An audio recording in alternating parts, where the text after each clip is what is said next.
Heaven help a fool who falls in love. Ophelia, you've been on my mind ever since the flood. Hey, Goyard. I got so much motherfucking design on right now. Break it down, bring it back, make it clap. I got 3 old thoughts, new guap, where that thing. Bitches on my line, and you know. Sini kami bertujuan untuk melakukan wawancara kepada kakak tentang dunia di sini. Terus pertanyaan yang pertama itu yaitu bagaimana kakak memahami peran bahan kimia dalam bulu kecantikan hingga aman untuk dikonsumsi atau untuk pelanggan tersebut. Kalau kami kan mulai dari dari tempat kami biasa ini, karena lebih biasa pakai itu, jadi nggak ini lagi, nggak takut lagi buat pakainya. Kan kalau itu kan kak itu kan dipakai untuk dikonsumsi itu kan beda-beda. Kalau untuk obat-obatnya beda-beda. Ya termasuk dari TB itu apa rambut gitu. Ya tergantung kebutuhan rambutnya. Yang ada misalnya Tadi enggak? saya akan menanyakan kak. Tadi enggak? Dalam rambut cantik itu bahan-bahan kandungan kimianya itu apa aja yang sering diperhatikan biar kayak bagus gitu dalam Bahan kimianya. Sebenarnya kami nggak tahu bahan kimianya itu apa ya, karena kami langsung jadi kan, karena kami nggak tahu produknya apa itu gimana. Cuma kalau kami pakai yang itu kan bisa digunakan masih aman, kami gunakan lagi. Kami nggak tahu karena biar kimianya nggak tahu, karena kami udah langsung jadi, makanya menggunakannya selagi masih aman kami pakai lagi terus bisa dulu lagi. terus dia itu rajinnya lebih sering pakai yang apa gitu kalau untuk sendiri makeup gitu misalkan Biasanya kan pakai yang makeover, merek gitu. Karena itu lebih ringan untuk dipakai sehari-hari. berarti kalau untuk kayak foundationnya itu dia makeover gitu Ya makeover juga, karena dia lebih ringan. nah di sini saya ingin menanyakan pertanyaan selanjutnya pertanyaan itu bagaimana kakak ini bisa menentukan tempat untuk mengawasi produk kecantikan kakak itu kan setiap orang itu kan beda-beda nih pastinya kan bisa jadi foto kamunya bagaimana kak produk ini diawasi Yang pas untuk apa ya, untuk mana aku bilangnya? Ini kayak banyak kali gitu sebelum dia bukan. Biasanya kami tuh nggak apa beda yang untuk apa ya, yang itu yang beda apa bukan yang gitu, karena kan biasanya kami itu menarik kejadian sih yang itu sensitif untuk bukanya. Dan berarti selama ini aman-aman ya, aman-aman aja, belum pernah yang kejadian yang itu sensitif bukanya belum. Karena kan ditanya juga kalau bisa pakai bedak ini, kalau nggak bisa kami nggak terima, karena kami cuma pakai produk yang itu. Kami tanya dulu bisa pakai bedak ini, kalau belum bisa kami nggak terima gitu. coba ini kegiatan saya mungkin ya bisa jadi kesimpulan selama kakak menjadi ada orang-orang sekitar di sini apakah kakak pernah mengedukasi kepada konsumen bahwasanya produk ini lebih cocok untuk konsumen misalnya dia nawarin ini pakai ini tapi kan kakak melihat bahwasanya itu atau kecantikan dia itu cocoknya pakai ini Pernah dari itu banyak saya kayak fashion ya, itu fashion dulu. Kalau kami biasa yang pelanggan yang dia pikir kalau fashion itu bisa langsung diambil jerawat, sebenarnya enggak. Kalau masih fashion dia langsung tanam. Sebenarnya kami bilang itu nggak usah pakai di fashion dulu, karena dia makin banyak nanti kalau kita kan pas fashionnya langsung kita busuk begitu, kita kasih obatnya, sebenarnya nggak bisa, dia makin mengandung gitu. Jadi itu senang bedak-bedak gitu. bisa langsung kita pakaikan. Sebenarnya itu tutup mukanya. Berarti kakak cari langsung ke laboratorium maksudnya. Iya, bisa sedikit gitu. Karena banyak juga yang nggak pernah kayak belum gitu kan, apa itu ada juga dia nggak cocok, bisa bertahan gitu. Kalau nggak cocok juga juga diberhentikan gitu kayak. Pas dia pakai takut itu, apakah dia merasa terbantu dengan saya? Ada juga yang terbantu, tapi ada juga kayaknya yang nggak cocok sama dia. Tapi kami usahakan jangan dipakai lagi. Ada juga yang terbantu. Sama juga pertanyaan yang pertama yaitu bagaimana Anda memahami peran bahan kimia dalam penggunaan sehingga aman untuk pelanggan.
Di sini saya dari kelas PSPF.3C ingin melakukan wawancara mengenai produk kecantikan terutama pada produk skincare. Di sini kami boleh tahu dengan nama siapa? Perkenalkan saya Nurul Abdul dari PSPF.3C. Jadi kita langsung saja ke tahap wawancaranya ya Pak. Baik. Jadi yang pertama, apa pemahaman Anda tentang skincare? Nah, menurut pemahaman saya, skincare itu adalah cara kita untuk merawat kulit, baik dari kulit wajah ataupun kulit bagian tubuh lainnya. Nah, biasanya saya menggunakan yang namanya skincare di bagian wajah.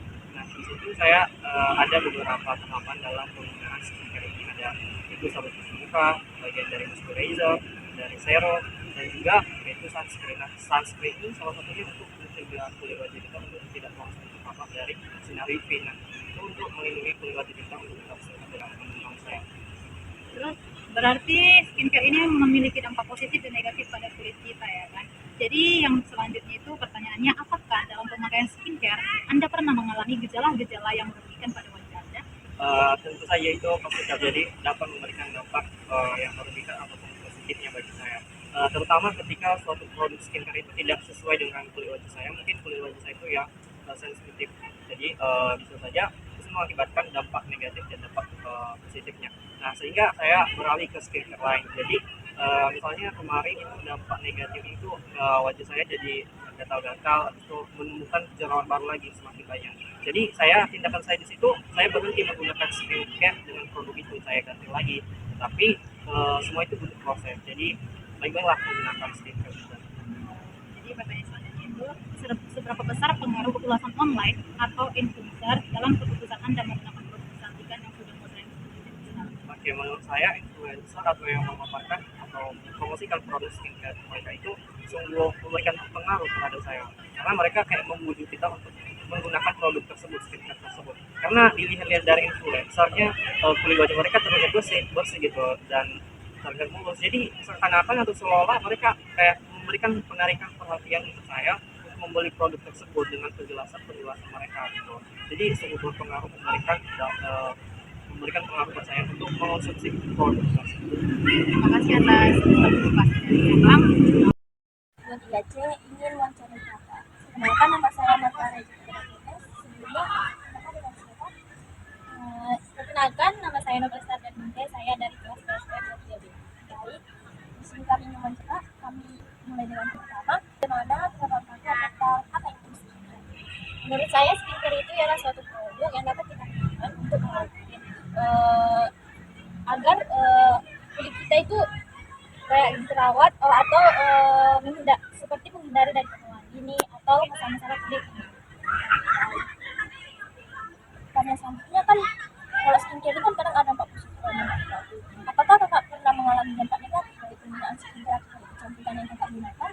Kalau dampak positif negatifnya juga ada kak.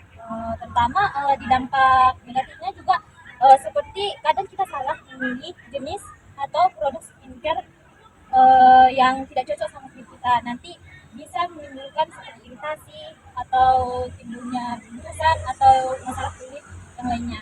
Nah, sebaliknya juga dampak positifnya juga ada. Maka kita pandailah memilih produk skincare yang cocok untuk jenis kulit kita.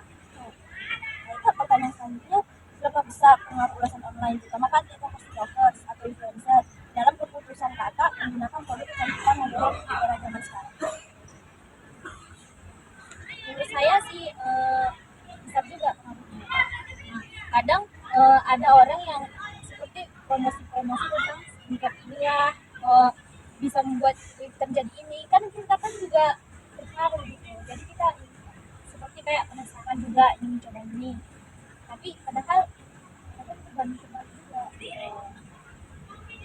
Mungkin melihat dari jawaban kakak sudah cukup untuk melihat bagaimana pengalaman kakak terkait dengan mulai dari ini dan dapat kita keluar dari kita. Mungkin cukup sekian, terima kasih.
Terus untuk pertanyaan selanjutnya, apakah dalam pemakaian skincare kakak selama ini kakak pernah mengalami gejala-gejala yang tidak menunjukkan wajah kakak? Pernah, semalam itu saya ada pakai sunscreen kan kak, baru beli juga. Terus setelah saya pakai itu muka saya jerawatan, maka setelah itu saya langsung berhentikan dari memakai produk itu. Kandungan vitamin C mungkin nggak cocok di kulit saya kak. Untuk pertanyaan selanjutnya itu, seberapa besar pengaruh ulasan online atau influencer dalam keputusan kakak menggunakan produk kecantikan sekarang ini? Menurut saya sih sangat berpengaruh besar ya kak, karena kan sekarang juga kita kan kalau nengok informasi itu dari internet ya kan, dari TikTok misalnya. Jadi kalau misalnya kita mau pakai skincare itu kan kita kadang lihat internet dulu kan kak, makanya influencer atau apa itu sangat berpengaruh besar kak, karena kita kan mau lihat reviewnya dari mereka gitu kak. Oke, makasih ya kak.